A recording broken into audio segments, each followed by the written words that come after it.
एखादी गृहिणी असते, तिच्या घरामध्ये जर कोणीही आजारी पडलं तर सगळ्यात पहिला तिच्या डोक्यामध्ये प्रश्न येतो तो म्हणजे असा की आता मी काय बनवू जेवायला की जेणेकरून ह्यांना लवकर बरं वाटेल.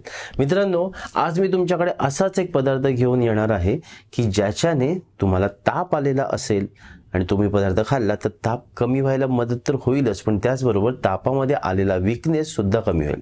त्याचबरोबर ज्यांना डायबिटीस आहे आणि चमचमीत खाण्याची इच्छा आहे पण खाऊ शकत नाही का तर शुगर वाढेल, पण हा पदार्थ ती लोक नक्की खाऊ शकतात. त्याचबरोबर एखाद्या व्यक्तीला कोलेस्ट्रॉलचा त्रास आहे, एखाद्या व्यक्तीला वजन कमी करायचं आहे, तर या सगळ्या याच्यावरती अतिशय प्रभावी असा पदार्थ म्हणजे बार्ली. तुम्ही कदाचित ऐकलं असेल बाजरी नाही, बार्ली. तर ह्या बार्ली पासून डोसा कसा बनवायचा हे आज आपण जाणून घेऊया. आणि आज या व्हिडिओमध्ये तुम्ही शिकणार आहात की बार्लीचा डोसा कसा बनवायचा, चवदार कसा बनवायचा आणि त्याचबरोबर त्याच्याने आपण आरोग्यदायक कसं राहायचं हे सगळं तुम्ही आज या व्हिडिओमध्ये बघणार आहात. तर चला आपण लवकरच बघून घेऊया की बार्लीचा डोसा कसा बनवायचा.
कसा वाटला बार्लीचा डोसा? आवडला की नाही?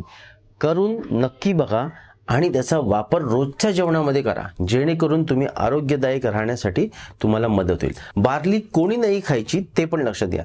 ज्यांना सिव्हिअर कॉन्स्टिपेशनचा त्रास आहे त्यांनी बार्ली घेऊ नये. बाकी बार्लीचा व्हिडिओ जर तुम्हाला आणखीन डिटेलमध्ये बघायचं असेल तर डिस्क्रिप्शनमध्ये मी एक लिंक देईन, त्यावरती बार्लीची संपूर्ण माहिती तुम्ही घेऊ शकता. तर तुम्हाला आजचा हा व्हिडिओ कसा वाटला आणि ही रेसिपी कशी वाटली मला कमेंटमध्ये नक्की कळवा. आणि कुठल्या आजारासाठी तुम्हाला रेसिपी पाहिजे हे सुद्धा मला कमेंटमध्ये कळवा. मी ती रेसिपी बनवून टाकण्याचा नक्की प्रयत्न करेन.